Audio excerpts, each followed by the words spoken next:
topic natin. Nako, nako. Hindi ako pinatulog dito. Pero nalaman ko, ito yung topic natin, ha? Gigil na gigil ka? Oo, kasi ito, Gusto mo talagang, na agad mag-podcast, ha? talagang nakapahiya itong tao na to kasi mga Ilocano, pinagmumura siya. Oo, yung bubog na yan.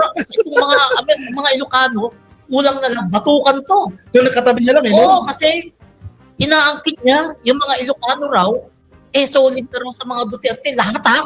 Ako, Ilocano ako. Cagayan ako, Cagayan Valley. Pero hindi ako mga Duterte kasi syempre ayaw ko sa magnanakaw. Kaya malinis sabi itong Harold na to, si Attorney Harold Respicio na sinasabi niya na yung lahat daw ng Ilocano, maka Duterte na raw, solid Duterte na raw. So ibig sabihin wala nang solid North. Sa madaling sabi, iniwan na raw ng mga Ilocano si PBBM, which is hindi totoo kasi nga ako nga ay Ilocano. At kung nakita niyo siguro, yung mga post tungkol dito sa abogado na to, talagang binabati ko kung nakikita niyo yung comment section, talagang kulang na lang sampalin itong tao na to dahil sa mga sinasabi niyang kalokohan. Yan. Hindi lang yun. Hindi lang solid. Oo, Ilocano ako. Kaya talagang gusto ko rin sampal-sampalin. Ilocano. Ito siguro yung pinaka-epal na politiko, LGU official. No? Na vice mayor sa buong Pilipinas. Sobrang tao na to. At hindi lang daw solid North ang nalipat kay Duterte. Solid Luzon na daw ang Duterte. Wow. So, yung mga taga Batangas dyan, taga Cavite, Laguna, Rizal, no? Pangasinan, La Union. Ano ba yan? NCR. Duterte na daw lahat? Kanina pa nananaginip ka, di ba? Sa mga pupuntahan mo sa, sa Holy Week. Yung Harold Respicio na yan, yung bugok na politiko na yan, nananaginip din. Bangungot na yan.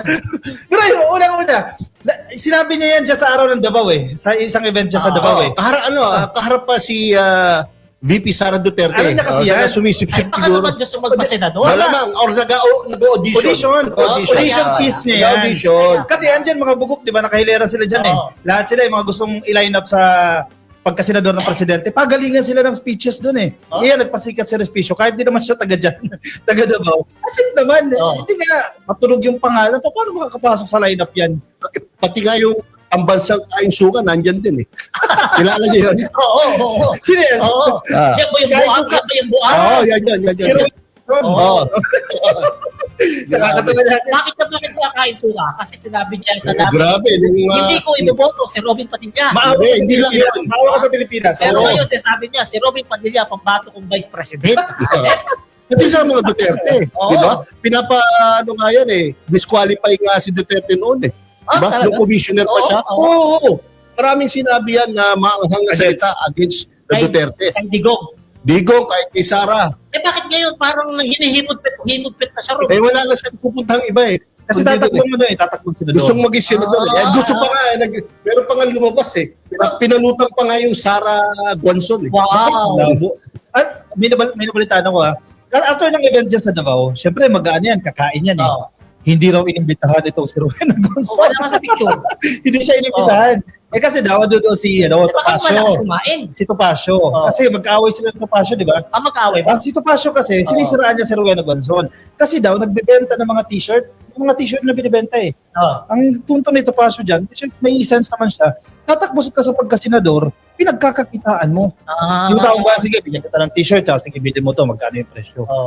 Yung pala, nangangampanya na. Tapos, si Topacio pa mismo. Si Topacio mismo, yung nagbulgar sa pagkuhan ni Gonzalo. So, ibig sabihin, sila nag-aaway. Nag-aaway sila. Ang dami na nila. Iba-ibang grupo ng DDS na to. 12 lang yung spots So, kailangan nila mag-compete para sa 12 spots. Sabagay. Ilan sila gusto mag-senador para sila magkakasya sa 12 Correct. Diba? Pero etong si Harold Respicio ulit ko Vice Mayor po ng Isabela. Pero yung ginagawa nito ay hindi gawain ng Vice Mayor. May narinig ba kayo rito ng mga proyekto niya doon sa nasasakupan niya? Ako, wala. May narinig ba kayo dito sa taong to na ginawa niyang pagmamalasakit? Pagtulong sa mga nasasakupan niya? Wala. Anong narinig natin? Puro himutok at iyak-iyak ng kanyang katangahan kay PBBM. Di ba? Yan ang gawain ng Vice Mayor na which is hindi dapat. So kumbaga, wala kang accomplishments, puro ka pa patinira. Mga taga-Isabela, ang dami pong proyekto, mga PBBM dyan, ang dami pong binabagsak ng administrasyon ni Bongbong Marcos. Hayaan nyo lang po ba na isang vice mayor to? Sisiraan ng ating Pangulo? Dapat po, huwag yun ang takilikin ng tao na yan at ipakita natin o iparamdam natin ang ating galit sa 2028 kung tumakbo man vice mayor uli yan o kung may higher position na ambition man yan tao. Tingin ko baka mag-governor to. Ano siya sa Reyna Mercedes dyan Oo, sa Isabela. sa Reyna Mercedes ha. Ha? Yung vice mayor ko ha, pag binoto nyo pa yan, naku, tanga kayo. Pag binoto nyo pa sa susunod yan, yung mga ganyang gawain, hindi gawain ng vice mayor yan. Diba? Sana mag-resign siya at mag-apply siya na aso ng mga Duterte. Yun ang gawin niya. Diba? Oo, kasi hindi na natututukan yung trabaho niya bilang vice mayor. Sa lahat ng nakikita kong video niya, putok na lang. Kay PBB, baka naman hindi nabigyan ng pwede. May Actually, piniging pabot. Itong Harold, nakita ko lang, hindi agad na proclaim yan ng public eh. Oh. Kasi may disqualification case siya. Kasi may kaso ng tampering. Election tampering. Ganyan pala. Ilang araw lang naman. Ilang araw siya na-hold. Kaya galit na galit eh. So, yun pala ang background ng vice mayor na yan. Ang masaklap dyan, una, elected official ka, di ba? Vice mayor ka. Tapos kung magsalita ka as if authorized ka ng mga Ilocano, authorized ka, even your community, no? Nasabihin yan, lahat kami, mga Duterte na, lahat kami, sinusukan na namin ng mga Marcoses. Wala kang authority, di ba? Anong authority mo bilang isang vice mayor para sabihin yan? Pinimislead mo yung taong bayan, hindi yung constituents, sinasabi mo, bakit ganun? Di ba? Pinapaniwala mo yung mga constituents mo. Unang dapat nga nagtatrabaho ka dyan eh. Dapat nga hindi ka nakikita dyan sa dako. Pero siguro, bisita-bisita. Pero official event ito eh. Makikita ka dyan na... I-challenge natin si Atty. Respicio. Punta ka sa Ilocos Sur o Ilocos Norte. At doon ka magsisigaw ng mga sinasabi mo. Kung kaya niya. Makapunta ka po doon. At kapag nagpunta ka po doon, no, ipakalat mo po. Ipakalat mo social media para makapunta kami doon. Maganda challenge yan, sir, no? Diba? Kahit sa isang event lang, kahit sa community nila mismo, gawin niya yan. Kaya siguro pumunta ng Davao yan. Kasi hindi niya maisigaw. Hindi niya kaya gawin. Hindi niya kaya gawin. Sa lugar nila. Actually, magandang optics sa kanila kung magagawa niya sa mismong lugar niya. Kasi mapapaya siya. Kaya nga sa GC namin, sa mga kamag-anak ko sa Cagayan Valley, kasi syempre may GC kami, mga magkakamag-anak. Sinend ko yung video niya. O, sabi ko, pumunta ka na rito mga kamag-anak ko. Pinagtawanan lang siya. Pinagtawanan lang siya. Akala ko naman may sukat. Pinagtawanan siya. Eh, yung tito mo? Hindi, Bisaya lang. Sa father side. Bisaya yun. Sabi ng mga ano. So, ibig mo sabihin, sa side ng mama mo, nung isang araw ng birthday mo, solid talaga. Solid lahat ng Ilocano ron sa amin dyan, sa kay PBB. Siyempre, pag Ilocano, diba? Susuportahan mo. Kaya ganun din sa amin Danao, kung si Sarah. Si Sarah kayo, at least, alam natin ang inaisip nyo. Ano gusto? Sabi niya. Teka, basis niya ko. Huwag na sa tayo. Mag-overtime naman tayo dito eh. Kamago. Yan. Kamago 3. Kamago 3, Jasmine. So, ito yung, sa mga hindi nakakalam dyan, ito yung bagong class na reserve ng gas sa tabi ng Malampaya, dyan banda sa Palawan. 5 kilometers. So, ito po, formal na inatuto ni Pangulong Bongbong Marcos ang muling pagbubukas o pagpapaunlad ng Kamago 3 gas well sa Palawan bilang bahagi ng estratehiya ng bansa para sa energy security. Yan, narito ang mga mahalagang detalye. Yan, lokasyon ito ng Kamago 3 ay matatagpuan sa Service Contract 38. Ang pareho na kinalalaman ng Malampaya gas well. Yan. Ito pala, parang iyan na ito tawag dyan? Malapit nang i-operate. I-operate. Malapit nang i-mobilize yan na magagamit na po natin by December 2026. Last quarter of this year. At kapag ito ay nag-materialize na makakuha tayo rito ng 400 to 600 cubic feet ng natural gas na pwedeng mag-supply sa Pilipinas ng 5 hanggang 7 taon ang enerhiya. 800 million naman ang magagastos dito para hukayin at i-connect ito sa Malampaya na paubos na. Palarista na po, hindi pa nare-realize na ating mga kabayan kung gaano kaganda itong mga discovery na to. No? Nauna na nakaraan lang, no? Wala pang 6 na buwan. Wala pang mabilis lang. Yung Malampaya East 1, no? na-discover no ng Philippine company under Enrique Razon, no? Yung nga sinasabi ni 31 million. First, Filipino discovered no oil well, no? Tapos ngayon naman itong linggo lang, no, yung Camago 3 naman. Napakalaking bagay po 'yan, no, na makapabawas ng ating dependency sa imported source of fuel or oil, no, o mga langis. Malaking bagay 'yan, no? Ibig sabihin hindi natin kailangan ng dolyar para bumili ng fuel sa ibang bansa, no? Dahil tayo na mismo ang nagpo-produce dito. Kaya ang isa pang nakikita ko dito, Palerista, sa loob ng napakahabang panahon, no, mahigit isang dekada. Tama, mahigit isang dekada kasi last time tayo nakadiscover was during the time of GMA, no? Wala tayo na-discover. Lalo na nung nakarang administrasyon, walang na-discover kasi yung iba inaato. No?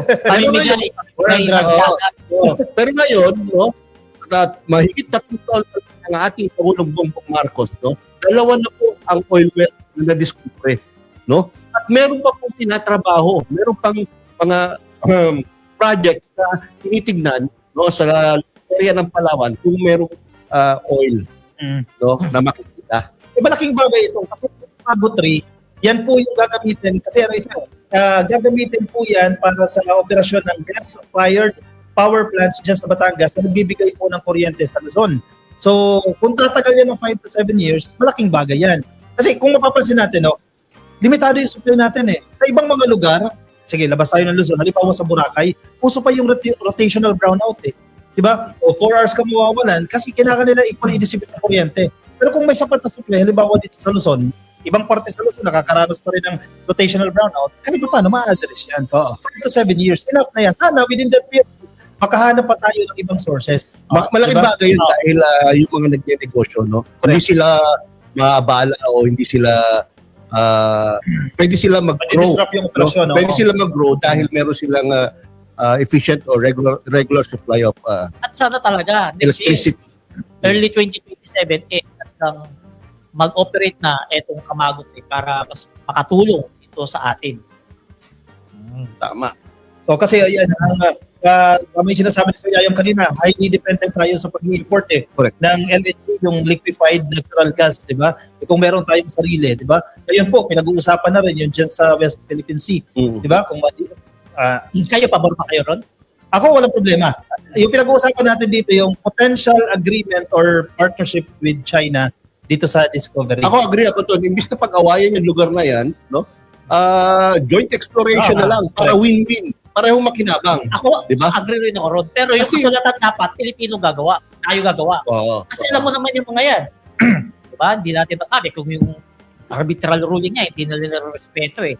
Kasi na lang yung kontrata dyan kapag malaki na talaga yung nakukuha, baliwalain nila. Pero napaisip din ako, sir, dapat ba tayong mag-agree? Diyan sa agreement. Pero bakit kailangan natin ng bold action na mag-end sa issue sa Sigalot sa West Philippines? Ang bottom line siguro dyan kung ano yung nasa fine print. Kung ano yung nakasulat sa kontrata o sa agreement. Kapag win-win naman, no, pareho naman panalo, no, wala akong nakikitang dahilan para hindi pursue. Dapat yan kontrata. Kasi kaysa naman parehong hindi nakikinabang. Kaysa Pilipinas, walang nakukuha. Kailangan talaga natin ng sources of oil, di ba? Dapat yan, Alex? Okay. Yun, maganda rin yun. No? Isa pa ding maganda punto yun kung itatay up natin sa usapin dyan sa West Philippine Sea joint exploration. Diba? Kasi nakita natin kung gaano tayo dependent sa pag-i-import Yung gulo dyan sa Middle East, sobra tayong apektado. Kaya nga sinasabi, tayo pinakamataas na increase ng fuel prices, no? Dahil para sa ibang bansa, tayo na pinakamataas kasi kung di ako nagkakamali, may 90% ng ating supply requirements are dependent from importation, no? Kaya yun, talagang malaking epekto sa atin. No? Even sa ASEAN, tayo may pinakamataas na increase to the point na abot ng 95%.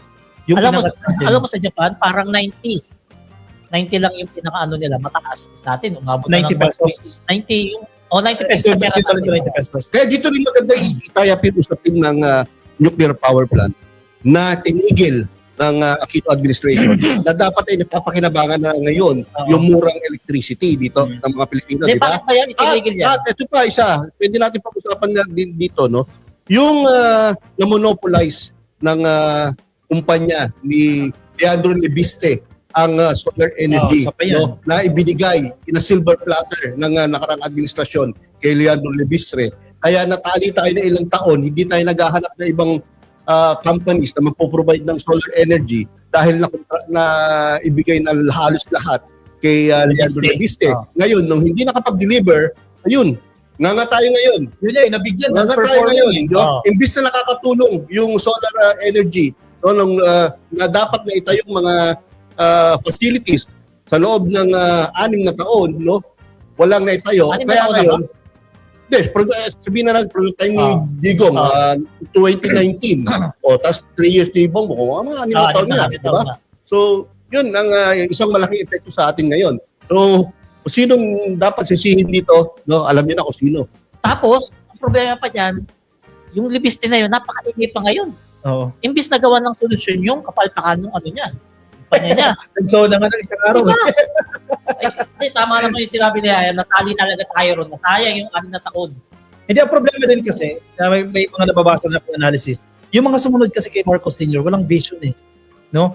Si Marcos Sr., pumasok na sa isip niya na by this period, ganito, of this amount of energy na kailanganin natin. So, kailangan natin ng nuclear sources, etc. Ang problema, after the term, after the administration, wala nang nag-isip for the future.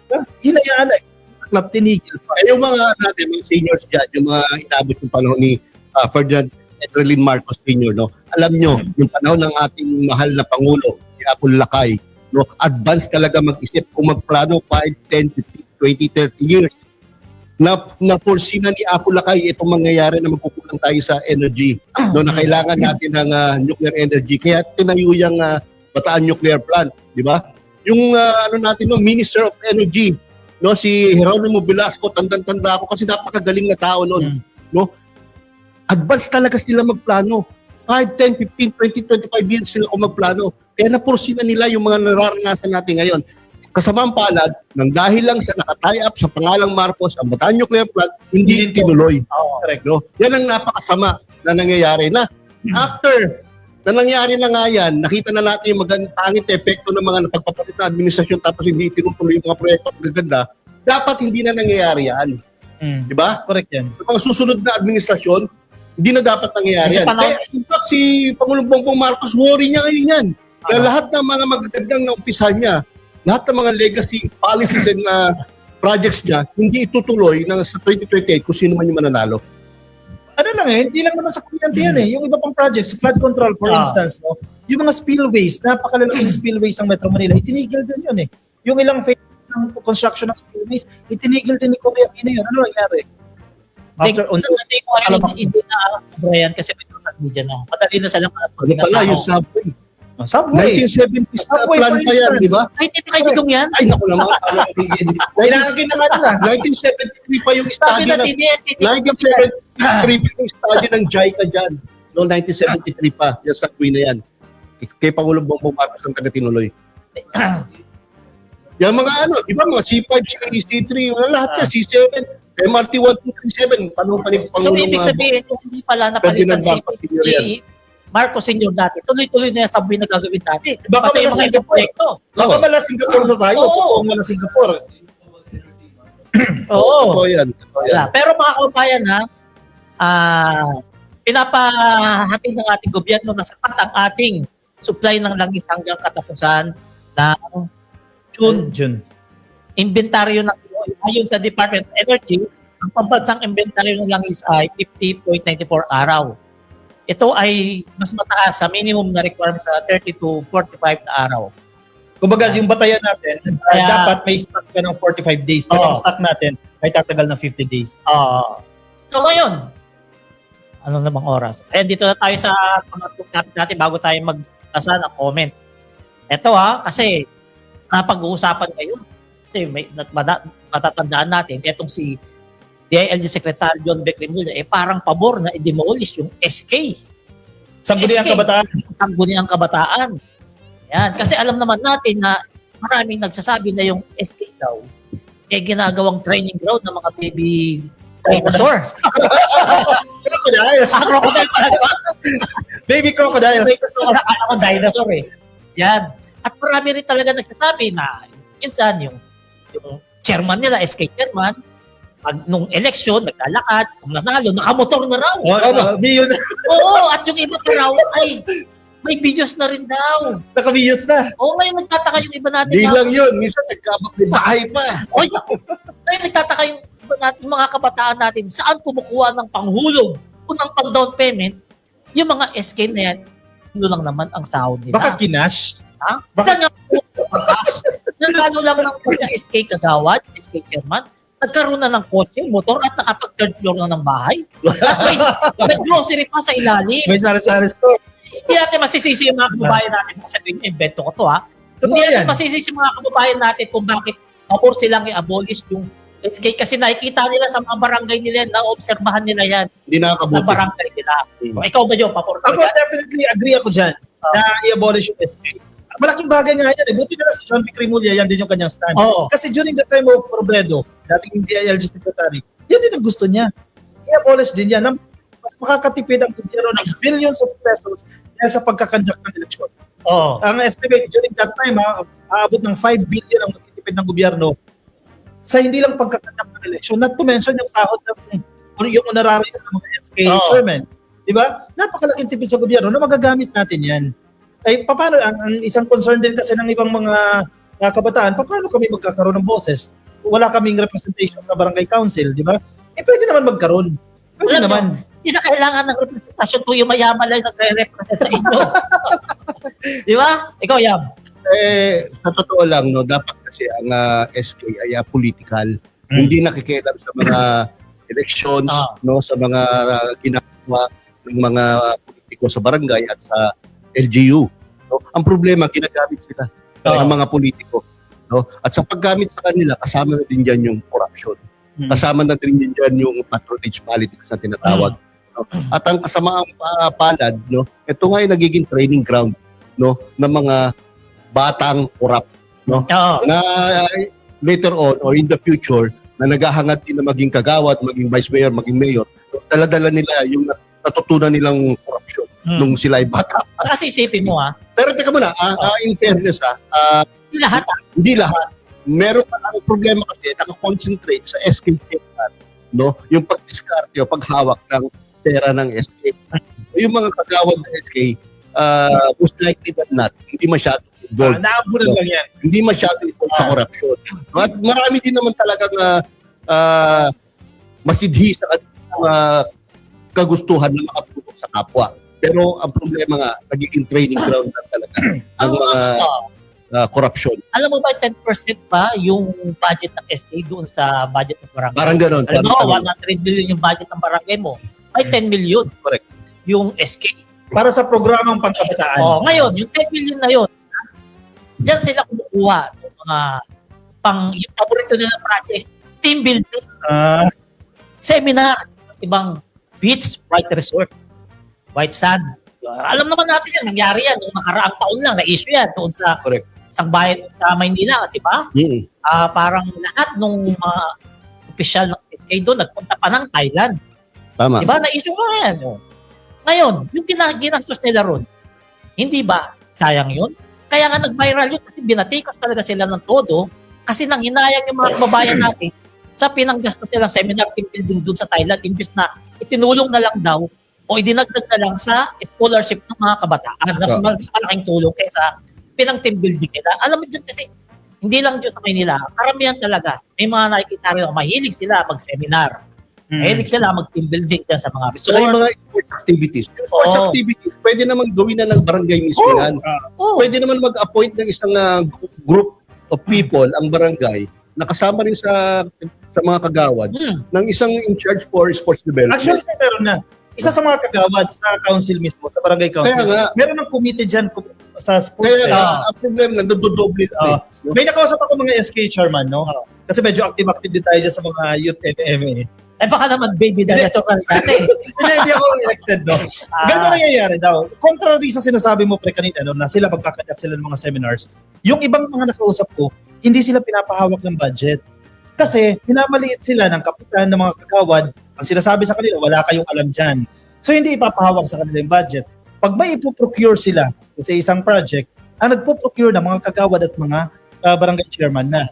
So wala nang si SK chairman. Bawal yun. So dapat hindi eh. Kasi sila dapat yung mahawak ng pondo na yan. Ganit masyado yung kapitan na yun. Correct. Ang problema din naman, hindi natin kine-question yung kakayahan ng mga SK chairman kasi iba mga bata eh. Saka mga galing, matatalino din naman. May aral yung iba dyan. Iba yan, may aral. Meron nga kilala. Pero yung iba, kumbaga, malakas yung agos ng ilog eh. Yung kapitan eh. Hindi mo pwedeng banggain yan eh. Yes sir, yes sir, yes. Hindi ka na mananalo sa susunod. Kaya nga, na-defeat na yung purpose ng SK. Ng representation. Na-politicize na ng gusto. No? Imbis na maging training ground for leadership, no, future leaders, no, ang naging training ground for corruption. Alam mo, ganito kasi nangyari dyan. Kapag tumakbo yung kapitan, kukuha yan ng kandidato yan sa mga SK na siya rin bubuo. Na kaya niyang kontrolin. Ngayon, kapag nanalo yun, syempre, kontrolado ng kapitan kasi siya nagbuo ron.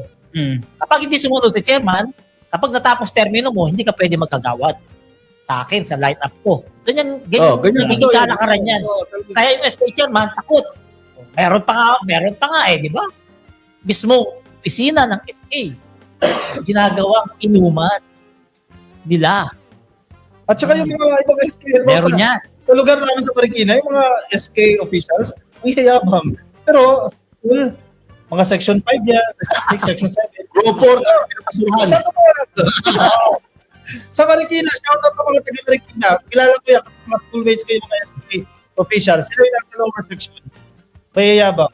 Wala, ganyan talaga. Kaya pabor tayo. I-comment nyo nga kung pabor ba kayo na i-demolish na yung mga baby buhaya na yan. Demolish na yung baby buhaya na yan. Mga SKF na yan. I-comment nyo nga yan, yes or no, para babasahin natin mamaya. Actually, hindi lang nila kasalanan yan. Hindi lang kasalanan ng barangay at ng SK chairman. Kasalanan din yan ng ilang opisyal ng DILG. Kasi may mga corrupt din na officials ng DILG eh. Sa mga pa-seminar, may mga percentage yan sila eh. Correct. Ganun? Oo, official mismo ng DILG. Alam nila yan. Kung paano sila kumikita niyan. Pa-seminar lang sila. May mga hatian yan. 20%, 50%. Tama yung in-implement kayo. Dapat tigil lang lahat ng mga outing na yan. Lahat ng mga seminar. Yes, pinatigil. DILG. No? Pinatigil. No? Para wala tayong outing dito. Wala. Sa panaginip ko na. Yes, LGU sinasabi ko. Kaya para malungkot si Joseph eh. LGU sinasabi ko. Kasi DILG nag-order eh. Bawal muna. Dapat naman sa panahon ngayon. Kapag nag-outing pa yung barangay nyo, kapal ng mukha nyo yan. Diba? Sa hirap ng buhay kayo sa taas ng gasolina, mag-outing pa kayo, i-flex pa sa FB, babash talaga kayo. Basa tayo comment. May nabasa ko comment, Wait lang ha. Sige. About sa SK, marami sa SK na bubuntis. Ay! Nabubuntis? Sino nang buntis? Si Kapitan. Kapitan o kagawa? Baka kagawad yan kasi may kilala ko sa amin. Kagawad. Ayan. Abolish, sabi ni Ateneng Verbo, abolish na lang ang SK. Wala naman katuturan. Mag-aral na lang mga kabataan para umayos. Ang kinabukasan dapat may disiplina magulang. Tama po yan. Tama. Sabi ni Nelsie Constantino, mas mabuti naman talaga na ma-abolish ang SK kasi wala namang nakikita na ikabubuti ng mga kabataan. Ito si Janet A. Ladra, kaibigan natin to. Good afternoon, Sir Yayan Dizon, Ka-Coffee Palerista, at sa buong staff ng Salamat PBBM. Ito si Maria Estrella Plateki, watching from Chicago, Illinois. Ay ma'am. Halatang troll eh. Pokhang TV. Tapos nakalagay, Tokhang TV, mga bobo. Tapos alam mo yung mga trolls, di ba? Yung mga pangalan nila, di ba? Pati yung profile pic. Halatang hindi totoo eh. Sorry yung profile pic. Di ba? Halatang troll para lang makapag-comment, di ba? Magkano ba yan? 20 pesos kada comment? Malamang bayad ka basta nag-comment. Kaya nga, 20 pesos per comment. Oo, malamang yan. Kasi ganyan kalakaran dyan eh. Basta pag nag-comment ka, may porsyento ka. Kawawa naman yung mga to, no? 20 pesos kada comment. Ito, Rachel Vicente Hill. Sir, sa Pilipinas na nakakita na walang trabaho pero bonggilicious ang motor. Tapos, sabihin, naghihirap sila. Meron nga eh. Anak na nangalong SK chairman eh. O, pagkaupo, mga ilang buwan lang, bayad na lahat ng 5-6 nila. Ang galing ha. Oo.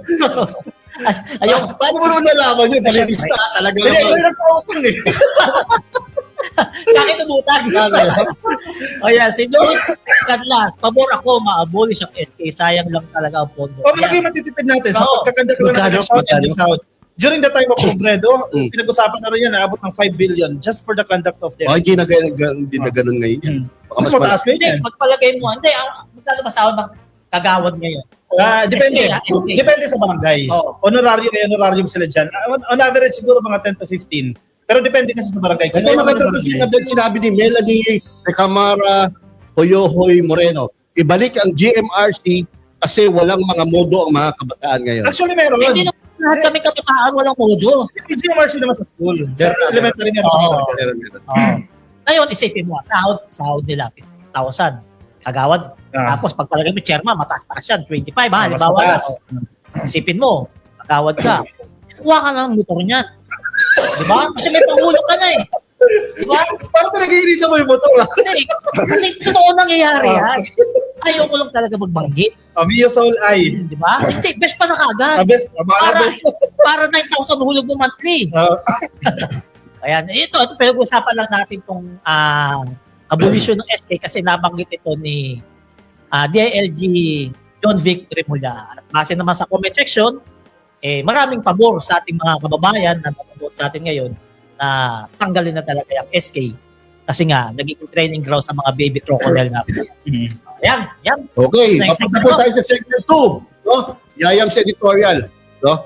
Ito, editorial ko ito kahapon, kaya lang kailangan natin i-highlight sa araw na to dahil palagay ko ito yung nangyayari talaga. No? Ang titulo po ng aking editorial ay, What are we really rewarding? Okay? May isang bagay na hindi talaga nagtutugma. Sa panahon na ang governance ay nangangailangan ng tuloy-tuloy na trabaho, koordinasyon, at matinding desisyon, malinaw na may disconnect sa pagitan ng ginagawa at ng nire-reward ng publiko. At dito pumapasok ang isang mahirap na tanong na ramdam ng marami. Pero iilan pa lang ang handang harapin. Dahil sa bilis ng social media at daloy ng informasyon, nagbago ang paraan ng pagtingin natin sa mga public figures. Hindi na lang performance ang sukatan. Visibility is now competing with performance. Yung ingay, nakikipagkompetensya na sa tunay na substance. Isang viral clip, isang maingay na statement, o tuloy-tuloy na kritisismo, minsan mas napapansin pa kaysa sa actual na trabaho ng pamahalaan. Kung attention na ang bagong currency, ano na ba nga ba talaga ang nire-reward natin? Nakikita natin ngayon ang mga survey kung saan mas mataas ang trust at performance ratings ng isang vice president kaysa sa sitting president. On paper, parang simple lang. Pero kapag kinabi mo sa actual na ginagawa nila araw-araw, napapaisip ka. Ang mga numerong ito ay base sa totoong output o sa sustained visibility at lakas ng narrative. Kahit sa mga kalye na usapan, may pattern na lumalabas. Tanungin mo kung sino ang sinusuportahan nila, may mabilis na sagot. Pero kapag tinanong mo kung bakit, madalas malabo, hindi consistent, o nakabase lang sa impression. Hindi sa lahat ng pagkakataon, pero sa sapat na para mapansin. So ang tanong, results ba ang basihan natin? O kung ano ang palaging nakikita at naririnig? Dapat dito pa lang, napapahinto na tayo. Kasi kapag ang visibility ay kapantay na ng totoong output, unti-unting bago ang standard ng leadership. Nag-iiba ang incentive. Bakit ka pa magpo-focus sa mahirap at kadalasang hindi napapansing trabaho ng governance kung mas mabilis makakuha ng approval sa pamamagitan ng ingay? Bakit ka mag-i-invest sa long-term solutions kung mas rewarding ang short-term attention? Hindi ito tungkol sa personalities. Mas malaki ito kaysa doon. Ito ay tungkol sa pattern na nabubuo dahil sa environment na ginagalawan natin ngayon. Pinalakas ng social media ang boses ng marami, pero kasabay nito, lumabo ang media sa pagitan ng substance at perception. Ang narratives, tama man o hindi, mas mabilis kumalat kaysa facts. At kapag paulit-ulit, nagmumukha ng totoo. At dito nagiging seryoso ang epekto. Kapag ang ingay ang nire-reward natin, nagiging mas madaling tanggapin ang mediocrity. Humihina ang accountability. At sa paglipas ng panahon, ang leadership nagiging contest na lang ng presence, hindi ng performance. Kaya dapat mas mahirap ang mga tanong natin. Ano ba talaga ang na-deliver? Anong policies ang naipatupad? Anong konkretong pagbabago ang direktang resulta ng leadership decisions? Kasi sa dulo, ang governance hindi paramihan ng salita, kundi paramihan ng resulta na nagpapabuti sa buhay ng tao. At kung mali ang marereward natin ngayon, hindi lang leaders ang mali ang hinuhusgahan natin. Hinuhubog natin kung anong klaseng leadership ang magiging future natin. Yan po ang ating editorial ngayong araw, no? Dito sa ating Salamat PBBM Podcast. Alam mo yan, tama yung ano mo, yung editorial mo. Kasi karamihan, hindi naman karamihan. Pero kasi tayo mga kababayan ngayon, nagpapase. Kung ano yung nakikita lang nila sa Facebook, Oo. kung ano yung napapanood nila sa TikTok, kung ano yung sinasabi ng mga buhok ng mga vlogger, yun ang papaniwalaan nila. Hindi nila tinitingnan yung mga nagawa ng pamahalaan ng gobyerno bago nila batikusin. Kaso ang nangyayari talaga ngayon, kung ano yung maingay, yun ang talaga pinapaniwalaan nila. Yun ang nakakalungkot. Ako so yung take ko dyan sa public perception, two things, no? Ang public perception, maganda yan eh. Kasi kung totoong public perception, Or base sa katotohanan. Base sa katotohanan, hindi yung manipulated public perception. Or fake news. Kasi nakakatulong yan para ma-adjust mo yung policies. Di ba? Tama. Nag-guide yung policy maker siya, ito gawin natin kasi ito gusto ng publiko. Kung totoo. Ang problema kasi, yung public perception ngayon, manipulated. Halimbawa sa survey, di ba? Sino nagpagawa ng survey? Kaya kailangan maging critical ka rin eh. Kailangan media literate ka. Sino nag-produce yan? Ano yung objective? Bakit niya produce yan? Sino yung mga taong involved yan? Kasi mabubudol ka. Pero ang good thing, ang sinasabi ng ating presidente, ang gobyerno ngayon, ang PBBM admin, ay hindi mag-i-implement ng project because of the results of surveys. Diba? Meron kaming plano.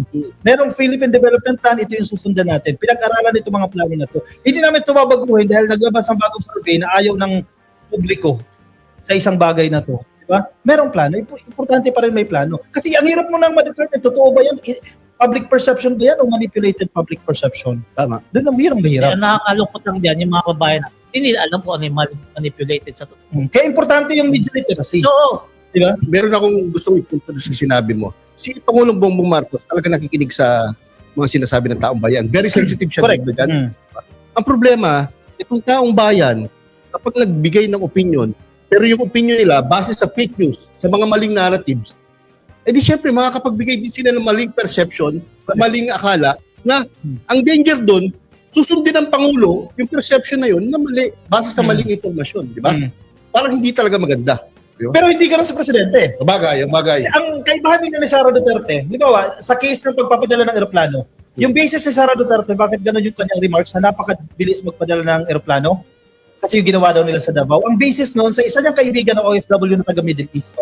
Isa lang ang reference niya. Pero ang presidente, hindi nagdidesisyon dahil sa isang references. Maraming sources. Maraming stakeholders. Bine-verify, bine-validate ang kanyang information. Tama. Correct. Tama. Yun ang Which is kaibahan ng ganun dalawa. talaga dapat ang Pangulo. at dahil doon sa isang tao na yun, nakapagsabi si Pipi Sara na magpadala ng aeroplano. Oo, kasi may kaibigan daw At siya. yun naman pinaniwalaan ng mga kababayan natin na medyo mahihina na kahit daw hindi nagpadala si Pipi ng aeroplano, akala kasi na ganun. Diba? Hindi nila iniisip na siyempre may gera. Correct. Ang una, walang sarado yung mga airport. Yan ang hindi nila naisip. Ang naisip lang nila kung ano yung sinabi ni Sara, akala nila, yun ang dapat, yun ang tama. O mismo si Sara, nabiktima siya ng kaibigan niya. Oo. Balik tayo din sa survey. Ang top ng survey ni Sara, trust sa performance satisfaction rating. Pero bakit? Kasi yung mga nagsaside sa kanya, yung mga umipili sa kanya, na gusto siya, naniwala sa narrative o sa fake news na si BBM magnanakaw ng flood control projects or flood control budget, which is hindi naman totoo. Kaya yun ang danger nga dyan. Nabibigyan o nare-rewardan si BP Sara ng mataas na ratings base sa opinion ng mga kababayan natin na galing sa fake news, galing sa misinformation, galing sa disinformation. Yun ang danger. Yun ang mali na nangyayari ngayon nang dahil sa pagdami nitong mga maling At ang matindi narratives. pa dyan, Yam, ha? Alam na nga nilang mali. Yung pinapaniwalaan nila, ipinaglalaban pa. Kung di ba ng mga tanga? Meron ganon. Meron Alam na ganon. nga nilang, hindi si Basti yung nagpapunta ng Aeroplano, ng mga OFW.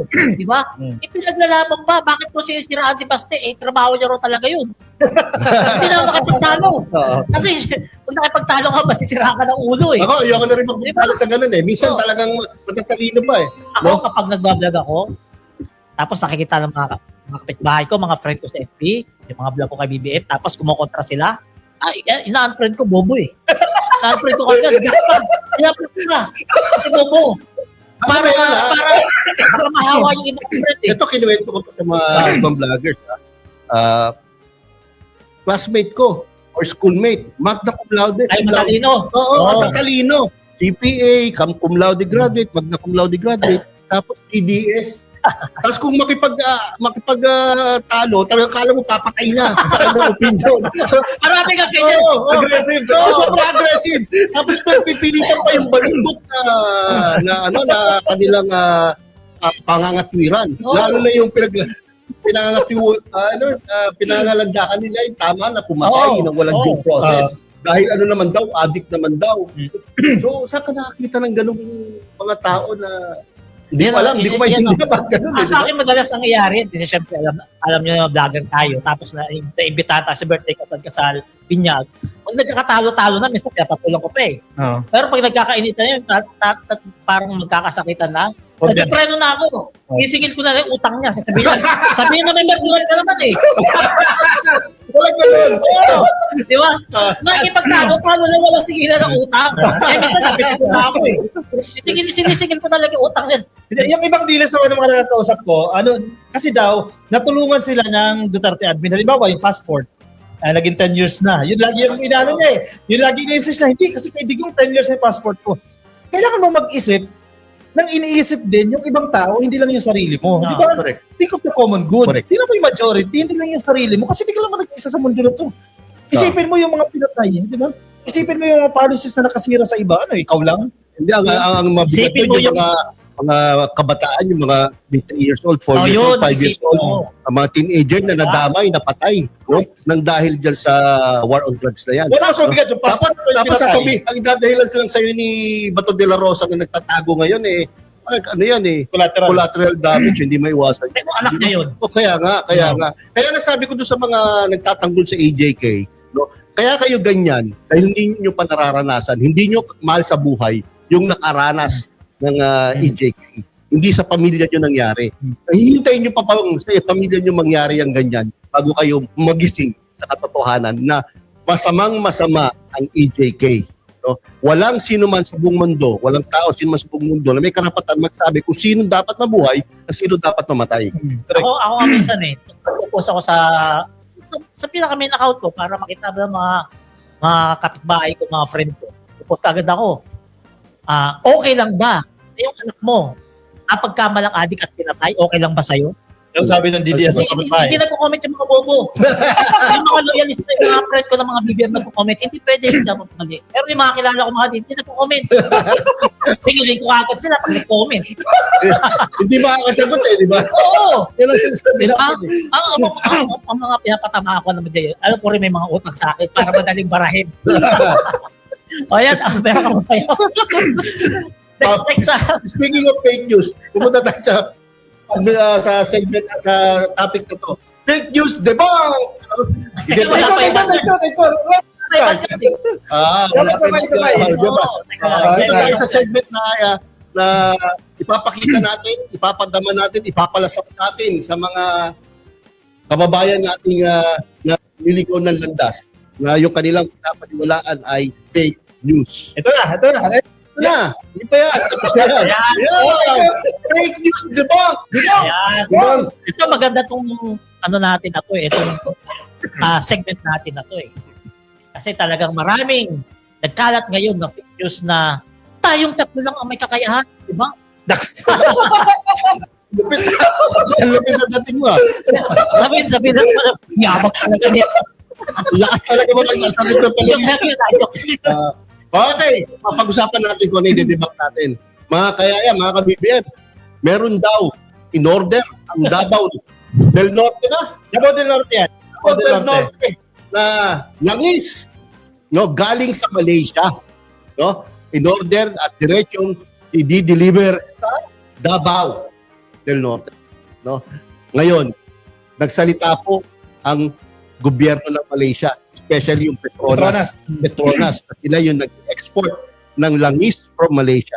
At sinabing, fake news yan, di totoo yan, kalokohan yan, no.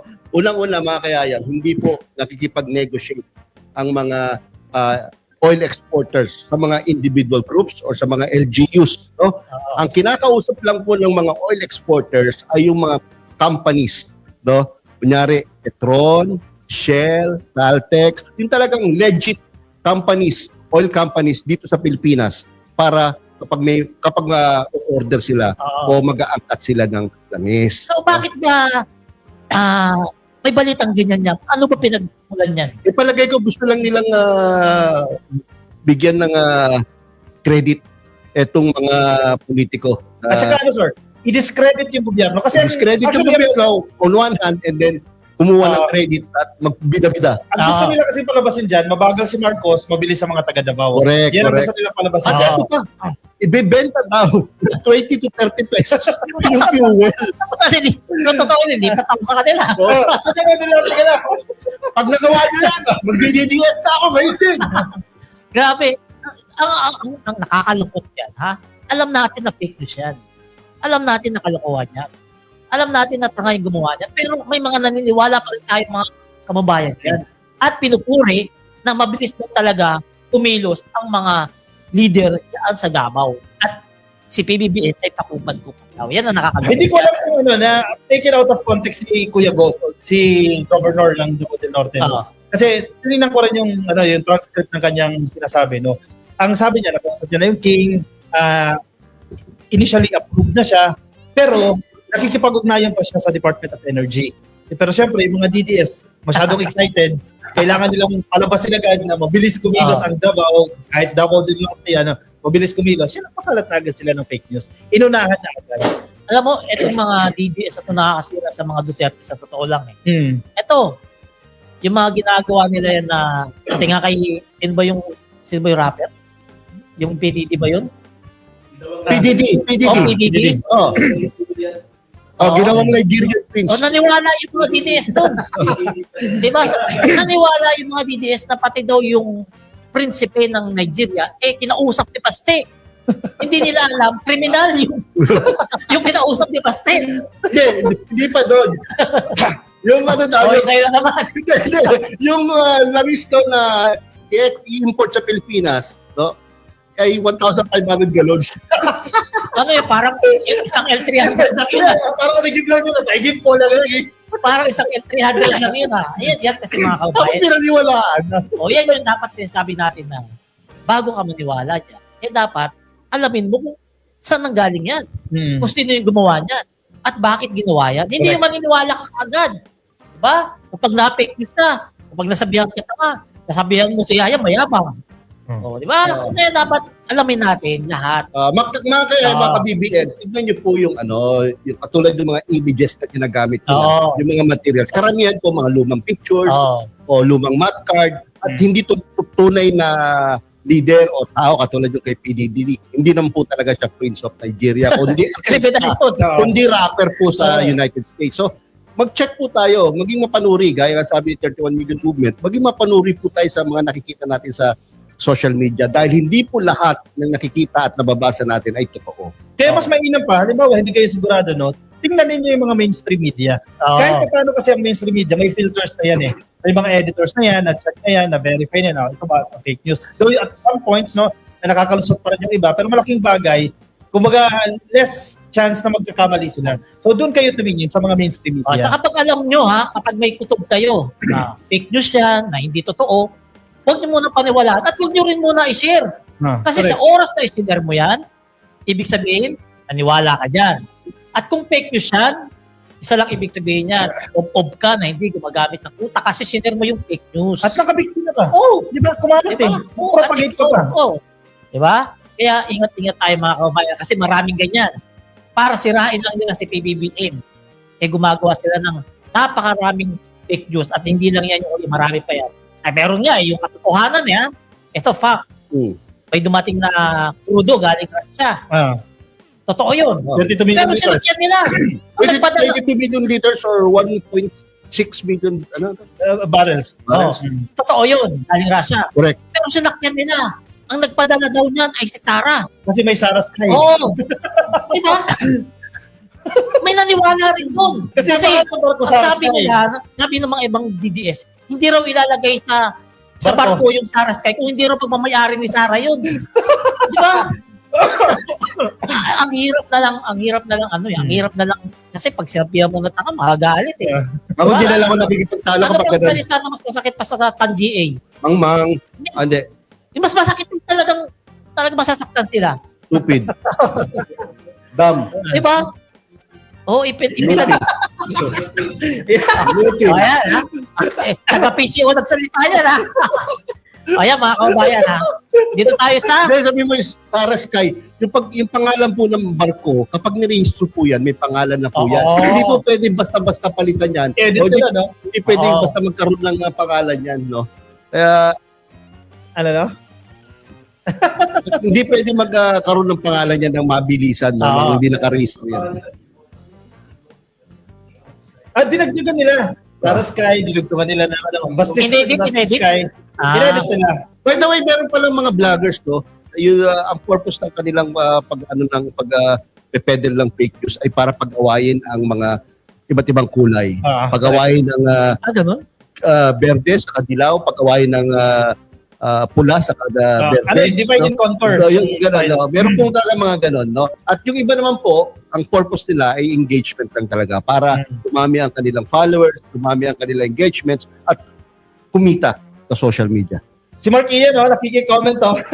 Hoy, di ka Asan ka? Bawal. Wala ka. Hindi entitled basahin. Markian, kamusta akin OOTD? Okay ba? Parang ka talagang galing sa diaper eh. Basa mo na tayo comment. Basa comments. Sa comments. Lex full screen ulit. Ayan, sabi ni Humble Boy, pa-shoutout po sa presidenteng nanakaw. Wow. Sino? Shoutout po kay Duterte. Pati-viewing ko dyan sa daig. Shout out kay dating Pangulong Duterte na umamin ng pagnanakaw. Kaya wala na uwian. Tingnan mo yung pangalan, di ba? Humble Boy. Lex, balik ko, Lex. Tingnan mo, balik mo si Humble Boy. Yan mas patan mo kung sino yung trolls. Di ba? Walang profile pic. Tapos pangalan, Humble Boy. Saan ka nakakita na ang pangalan mo, Humble? Di ba? Apelyido mo, Boy. Kasi kung totoong tao yung nagko-comment niyan, hindi maka-comment ng ganyan. Correct. Di ba? Tapos sino mo yung profile picture page. Wala man lang picture. Ilan ba? Kasi bayad eh. Ito yung Bawat kumikita comment ng yan. 20 pesos. 20 pesos daw yan kada comment nila ha. Tama doon? 20 pesos At per least comment daw yan. nakakatulong tayo. No? Oo. At least nakakatulong tayo magkaroon ng trabaho, magkaroon ng ipapakain sa mga pamilya nitong mga... Dito sa Facebook, dami nang yumaman. Marami na. Kasi binabasa ko yung post. Pagkarating ba? Di ba? Ito pa. Ito si Humble Boy again. Ang sarap murahin ng presidente nyo. O mga kaya, Bibian, kayo na bahala mag-comment yan. Message mo, read my lips, read your lips. Mag-viral yun, ha? Viral yun, ha? Yung last week nyo, ha? Then, mensahe mo kay Digong. Wait, take two. Full screen. Ayan, oh. Solo shot.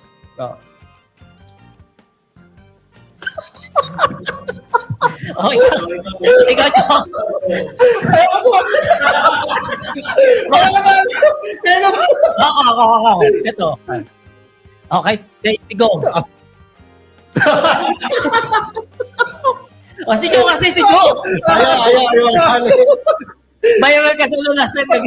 Okay na yan. May KJ na nagalit sa akin. Pinagmumura din ako. So, ano sabi ba naman ng ibang komento? Sabi ba ng ibang komento? Dapat hindi yung ginagawa yan dahil maraming bata na nakakapanood, nakakapakinig. Sabi nakakapakinig kayo, sa silent ka. Sabi na, tama ba kayo? Sabi na, tama ba kayo na pag upuli sana, iyak kayo na. Naka-record tong video nyo. Ay, may ganyan followers ha, sinasend niya sa akin yung mga video. Sabi niya, babalikan pag si Sarah na yung nakaupo. Sinasend sa akin yung sinabi ko rin. Problema naman kung makakaupo. Dahil sagot ko na, sabi ko, ba't sa 2028 pa? Ngayon nga, kung talaga matapang ka, di ba? Move on. Ay mo talaga mag-ano, President Joe. Sa kanya. Baka i-shoot ako yung... Last topic sa segment ko. No? Uy, meron balita. Yung Comelec officials, may mga Comelec officials na impeach. No? Lahat sila. Lahat ata di ba? Kita-in talaga ang At uso talaga ito ngayon. ay may kinalaman sa kanilang naging desisyon dito sa kaso ni Senators Chis Escudero and Rodante Marcoleta. Ako. Talagang madaming nagalit sa kanilang desisyon diyan, kaya sila gustong ipa-impeach na. No? So ano masabi mo doon? Parang matagal na dapat. Matagal na dapat kasi actually marami na lang again, public perception ulit ito at may mga mismong pag-amin na si Chis Escudero, umamin siya, di ba? Na nakatanggap siya mula doon sa kanyang kaibigan na kontraktor ng gobyerno. Ang ruling ng Comelec, absuelto si Chis Escudero, kesyo hindi naman daw yung company na may contract sa government ang nagbigay ng donasyon, kundi yung presidente. Pero personal, di ba? Parang niloko mo lang yung taong bayan, the same person pa rin yun eh.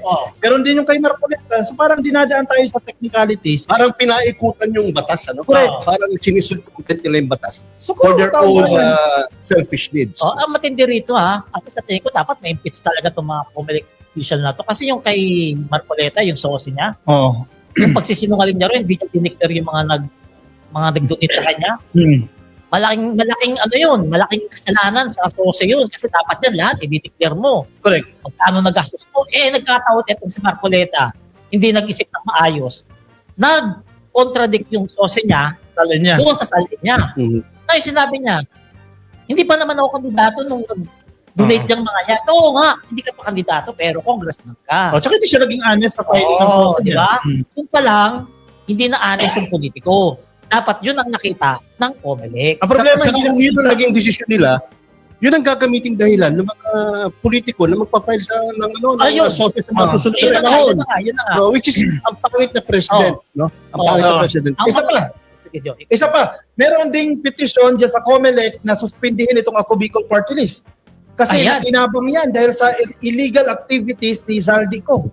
Tinulugan na rin yan ng Comelec as an action dyan. Though hindi yan parts or hindi yan parte sa grounds of impeachment, pero malaking tanong din yan, billion sa peso sa pinag-uusapan. Ako yan, dapat lahat ng mga party list na involved sa mga scam na ganyan, sa mga anomalies sa direksyon ng gobyerno, dapat i-hold muna mga budgets niyan. No, katulad niyang nagsampa ng kaso sa Comelec against Ako Bicol Party List, dapat i-hold muna lahat ng budget niyan. Nabasa ko yung complaint pero hindi pa siya notaryado. Yung nabasa kong version. Isa sa main grounds nila doon o isa sa reasons nila kung bakit dapat i-impeach itong lahat na to. Yung pag-amin mismo ni Chairman George Garcia, yung gumamit sila ng 3.5 version na hindi naman yun ang na-test na server. Hindi man yun ang na-test. At yung pagtatranscript ng mga election results, medyo mabigat-bigat yan kasi may mga admission sa mga interviews ni Chairman George Garcia. Though, may due process pa rin naman. Dadaan pa rin po yan sa House Justice Committee. Masusuri pa rin po yan kung may sufficient in substance, in form, and in ground. So, kailangan mag-determine. Ito mga pasal ng impeachment laban sa Comelec officials, no? As per GMA News Online, culpable violation of the Constitution at betrayal of public trust, paglabag sa Automated Election Systems Law, RA 8436, dahil sa di umano'y paggamit ng software version na 3.50 na 2025 polls na hindi dumaan sa wastong source code review. At selective enforcement ng mga batas sa campaign finance, particularly sa kasong may kaugnayan kina Senator Marcoleta Escudero. Alam mo, ako sa tingin ko etong Comelec, matapang lang si mga kagawad, sa mga kapitan, sa maliliit na tao, sa hindi kilala. Doon sila mga matatapang at kagagaling Pero kapag may pangalan na yung kasi kapag kagawad ka, tumakbo ka, sasabihin sa'yo, isosin mo kailangan, dititiro mo lahat yan, kung magagagastos mo, kung may mga nag-donate sa'yo, kung hindi. ma-disqualify ka kapag nanalo ka, pwede ka pa makulong. Yan. Actually, dinadaan tayo sa technicalities ng COMELEC. Sana, paglabi kayo sa House of Representatives para amiyandahan yung mga batas natin, di ba? Kasi alam nila may butas eh. Pero kayo na mag-initiate. Alam niyo may butas or come up with a resolution, come up with a policy para hindi naaabuso ng mga politiko. Ang problema, inaabuso nila Marcoleta, nila Chis Escudero. Iniikot-ikutan lang nila yung existing policy. Hindi papansin, dito sa ating bansa, minsan nakakainis na rin talaga. No? Kapag may pangalan ka, may kapangyarihan ka, may mataas kang posisyon, safe ka. No? Patulad na lang ng disbarment cases sa Supreme Court. Ang dami ng pending dyan ng mga kilalang tao. Sara Duterte, Harry Roque, Glenn Chong. Bakit ang tagal? Pero pag sige bakit si Secretary Gadon, kung hindi masyadong malapit sa inyo, ay ganun-ganun na lang, disbar agad. No? Tapos ito naman sa COMELEC. No? Ganyan din. Kapag mga mabababang posisyon, ang bibilis mag-desisyon. No? Pero kapag katulad nito ni Marcoleta and Escudero, no? Ang tagal ng didesisyonan, mukhang sablay pa yung desisyon. Baka takot. Posible. Diba? Yan lang. Takot nga lang ba? Takot lang ba? Yun lang. Yun lang tanong natin ha. Tanong yun ha, hindi yung conclusion. Takot nga lang ba? Chiching! Cash register.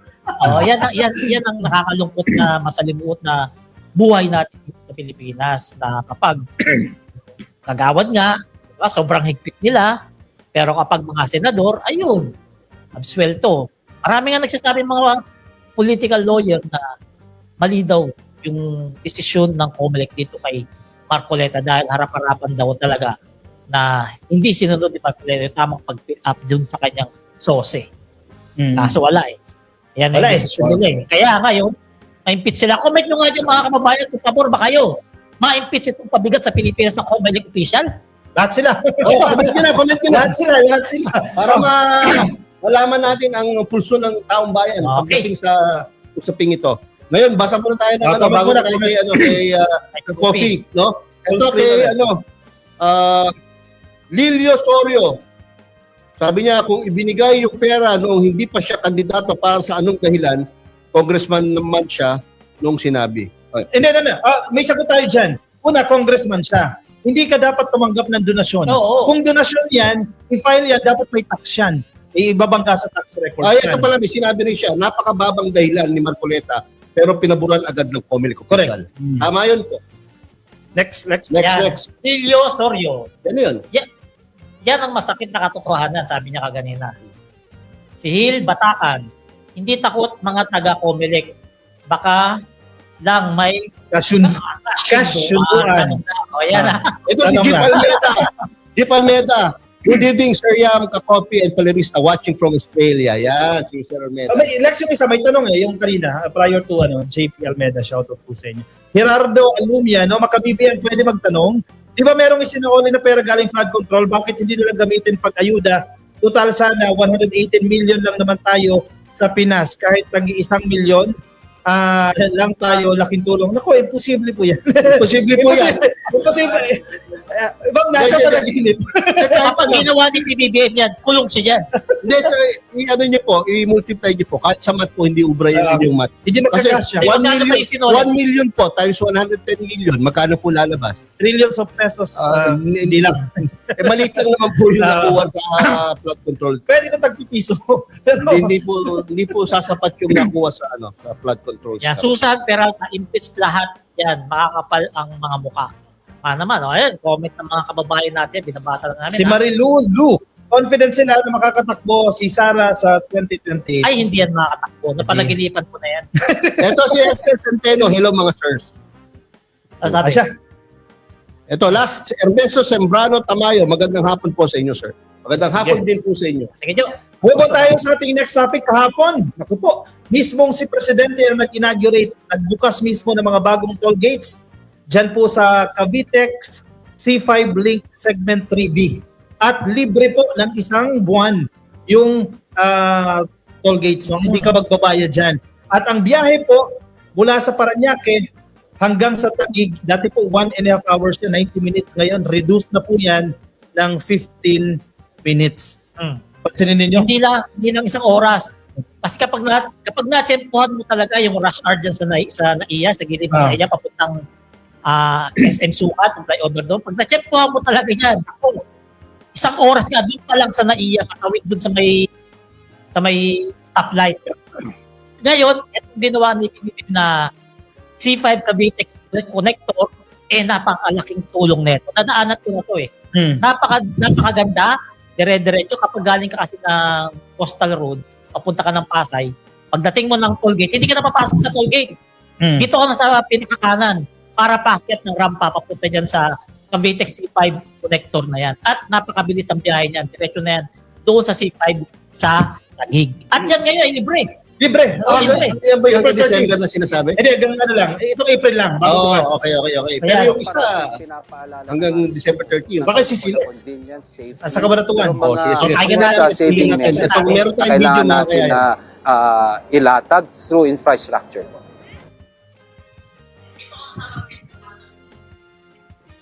Ayan o. Wala talaga sound.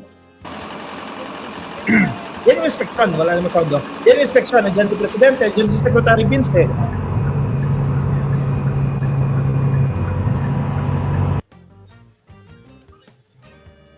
Wala, Lex. Wala. Wala sound.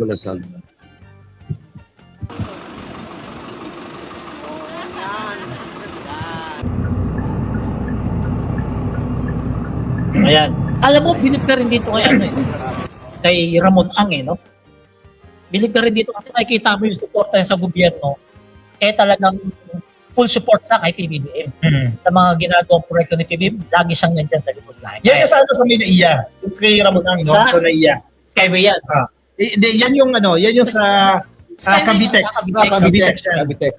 Ano yan joint venture din yan ng gobyerno. Actually, ang nag-operate niyan, yung PEA TX, yung PEA Tollway Corporation. At sino yung chairman yan? Subsidiary firm po yan sa ilalim ng Philippine Reclamation Authority. At ang chairperson po niyan si Engineer Onyx Crisologo. So, GCC ito. GCC. GCC yan. pala. Sabihin, pinapatakbo po yan ng gobyerno. At kumikita po talaga ang gobyerno dyan. Kasi imagine mo, sa isang araw po, approximately 36,000 vehicles yan. Magkano yung pamasahe dyan? Yung pamasahe dyan, 30 plus. Pero napansin ko, palarista, kumaganda yung tsura ni Presidente, ha? Bumabalik na yung taba niya, yung itsura niya maganda. Kasi di ba nagkasakit po ating Pangulo? At medyo nangayayat siya na gusto. Pero ngayon, balik na. Alam mo yan, natakot ako nun. Oo, ako din eh. Yung namayat si PBBM. Muntik na ako mapaniwala rin nung fake news nila. Ano ba sabi ni Coco? Merong... Naintindihan mo yun? Kailangan ulitin yung ano. Ang problema, saan siya napunta? Sa NBI. Nakasuot. Kasi hindi naman si PBBM yung nagsasalita si PBBM. Hindi na bagsak yung pisngi niya Saka yung leg niya. Saka yung leg niya dati kung nangayayat na gusto At saka yung balikan niya hindi pantay dati. At saka firm yung kanyang At skin. saka kung titignan mo rin si Secretary Vince Dizon, parang ready na mag-Vice President. Alam mo sa sasabi niya, mag-focus sa akin dyan. Knowing Secretary Business, nasusunod ka na sasabihin, mag-focus sa akin dyan. Naku po, malayo po sa akin yan. Iniisip ko yan. Alam mo yung best na sa OTPBBM, mahal yun. Pag binenta mo kay Bostoyo, nag-iisa yan. Ito, good news. Kasi si Presidente, kinausap niya si Alex Lopez. Si Alex Lopez, siya po ang PRA, Philippine Reclamation Authority. Siya po ang boss dyan, no?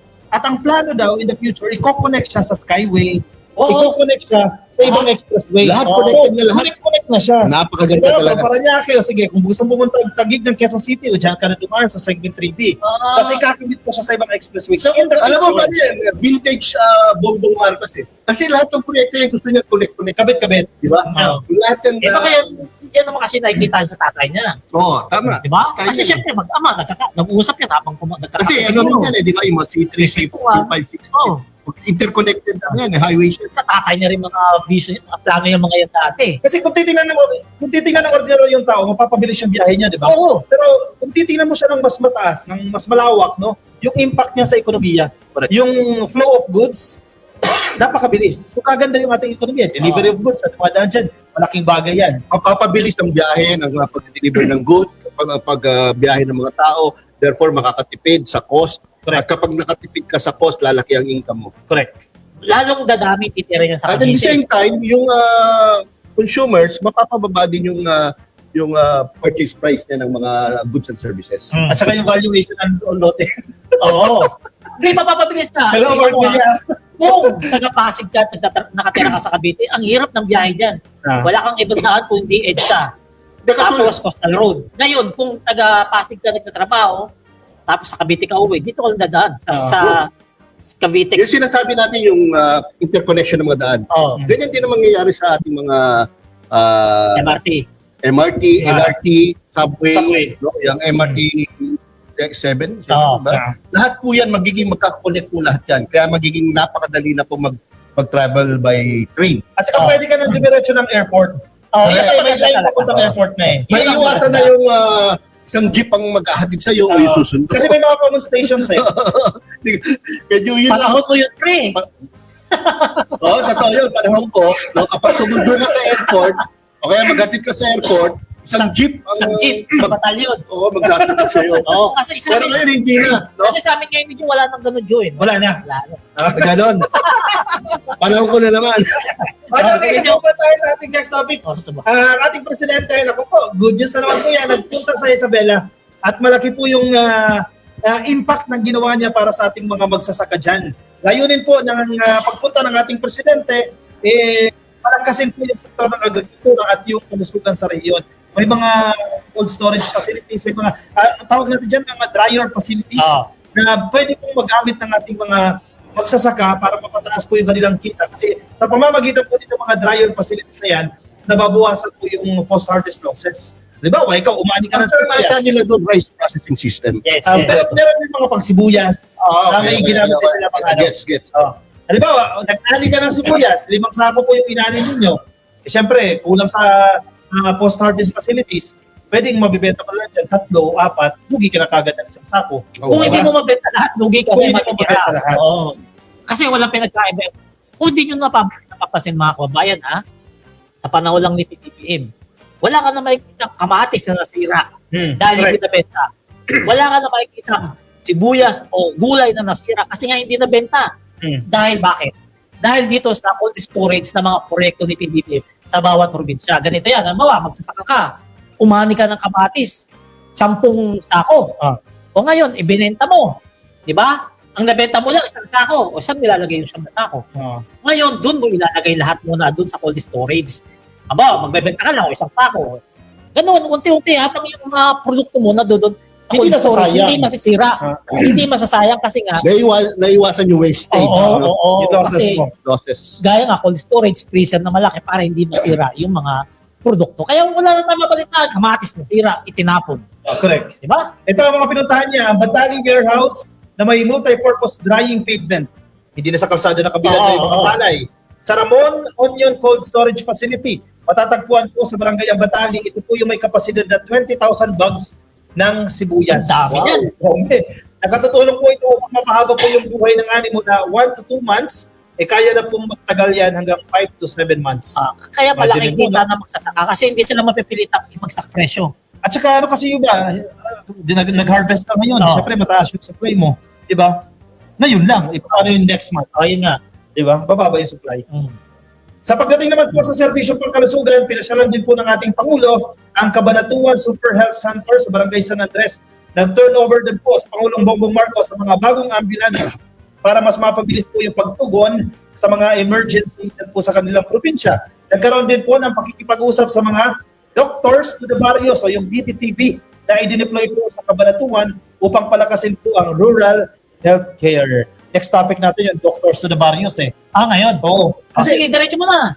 Ang Doctors to the Barrios, ang maganda po dito, no? Sa mga bagong doktor, mas maiinganyo kayo mag-participate sa programa na to. Kasi tinaasan yung kanilang incentives. Diba? Kasi ang pinaka-purpose ng Doctors to the Barrios, yung pinaka-remote, pinaka-liblib na lugar na walang doktor. Geographically isolated and disadvantaged areas ang tawag doon. Doon kayo i-assign. So yung mga kababayan natin na mga nasa bundok, hindi mo na kinakailangan lumuwas ng bayan, di ba? May immediate doktor na pwede na konsultahin. Matagal na to, no? Doctors to the Barrios, no? Matagal na, kaya lang hindi na fill up. No, hindi na fill up lahat ng kailangan. In fact, kahit meron 290 na pinadala, medyo kulang pa din yan. Pero ang ginawa ng presidente dyan, kasi Maski ikaw, pre, di ba? Fresh blood ka, yayamanin ka. Di ba? Bakit may susugal yung buhay mo? Punta ka ng Sulu, punta ka ng Tawi-Tawi.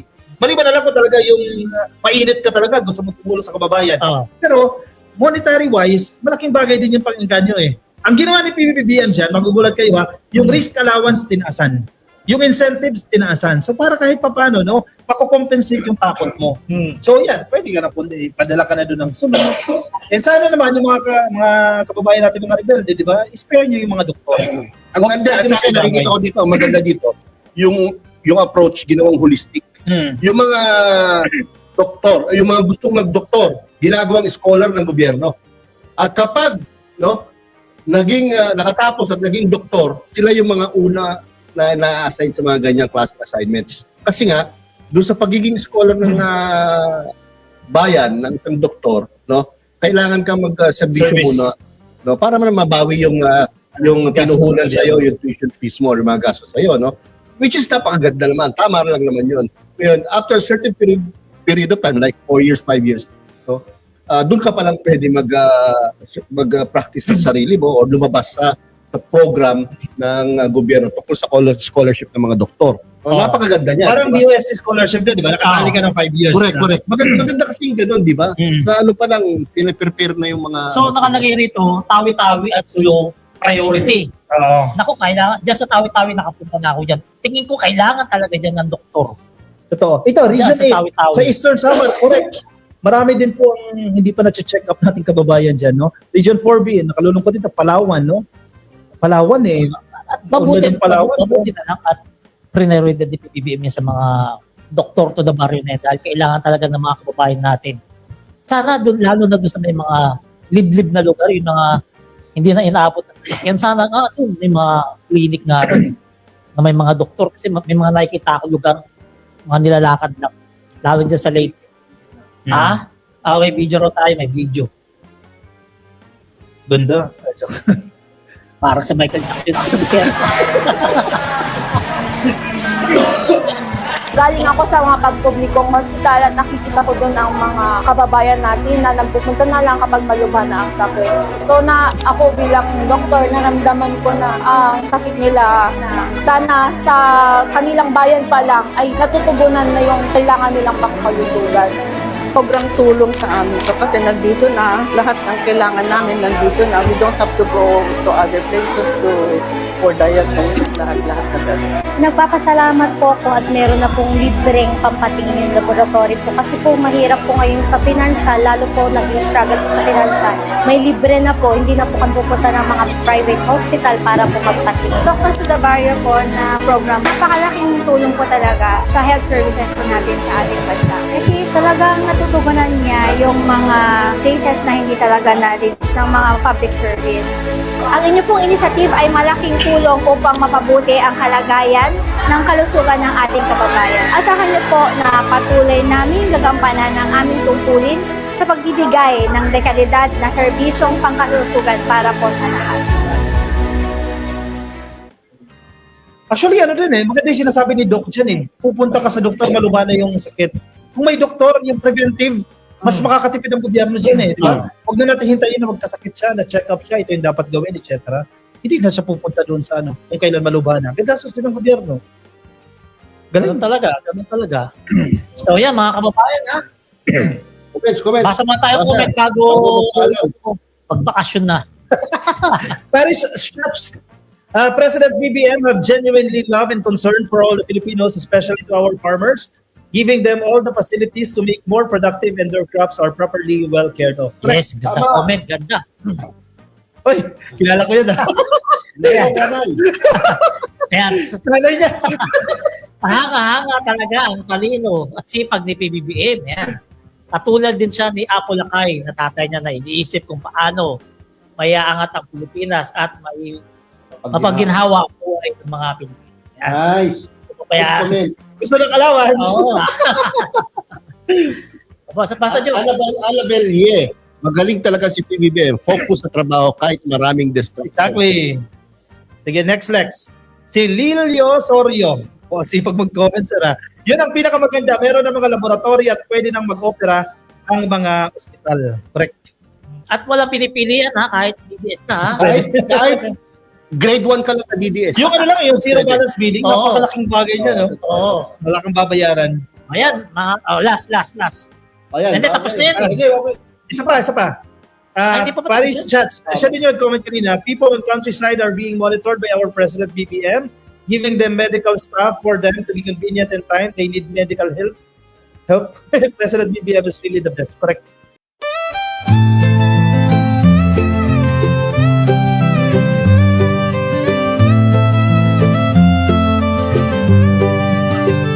Sa bawat pagsikat ng araw, ikaw ay nandyan.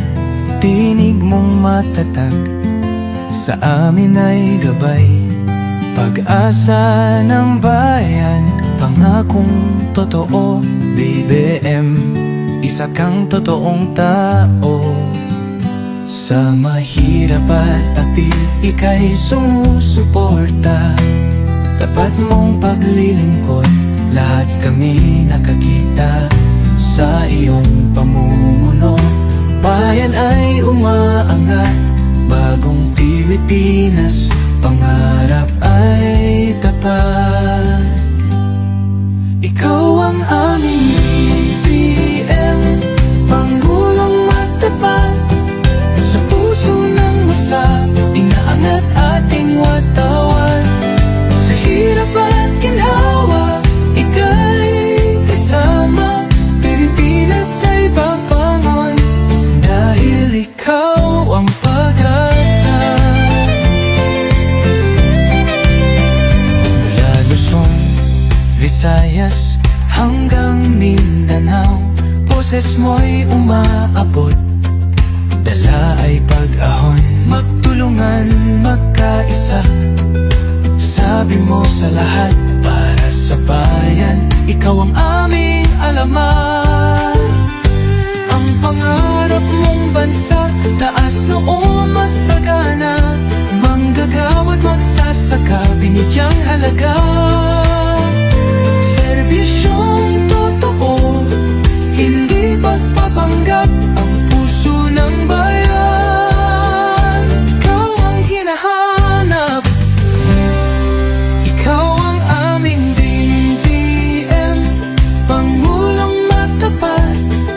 Sa puso ng masa, inaangat ating watawat. Sa hirap at ginhawa, ika'y kasama. Pilipinas ay babangon, dahil ikaw ang pag-asa.